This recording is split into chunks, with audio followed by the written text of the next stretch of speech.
Gruodžio 8 dieną į Raseinius atvyko įspūdingas kalėdų karavanas, kuris į miestą atvežė gausias dovanas skirtas rajono mokykloms. Su policijos palyda atvykusi kalėdų karavaną pasitiko būrys mokinių ir rajono savivaldybės vadovai. Susirinkę vaikai šoko ir mankštinosi kartu su kalėdų seneliu ir Lietuvos olimpiečiais, o po mankštos mokiniai skubėjo prie karavano sunkvežimių, iš kurių buvo dalinamos dovanos rajono mokykloms. Dovaną sudarė sporto inventorius, taip pat gaivieji gėrimai vaikams.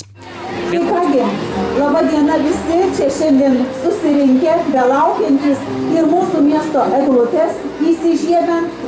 Ir sveiki, mielieji karavano, lydėtojai, keliauninkai, seneliai, olimpiečiai. Labai malonu, kad neaplenkėte mūsų miesto, kad užsukote pas mus.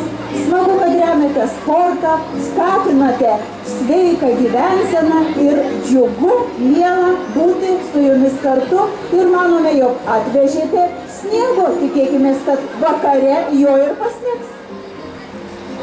Dovanos į karavaną.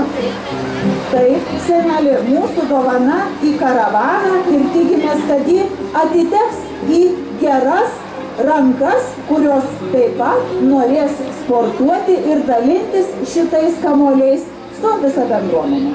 Lietuvos tautinio olimpinio komiteto ir bendrovės Coca-Cola Lietuva rengiamo kalėdų karavano misija padėti šalies mokykloms atnaujinti sporto inventorių, suteikti geresnės sąlygas sportuoti ne tik moksleiviams, bet ir bendruomenėms. Prie vieno seniausių labdaros projektų Lietuvoje kalėdų karavano tikslo gali prisidėti kiekvienas.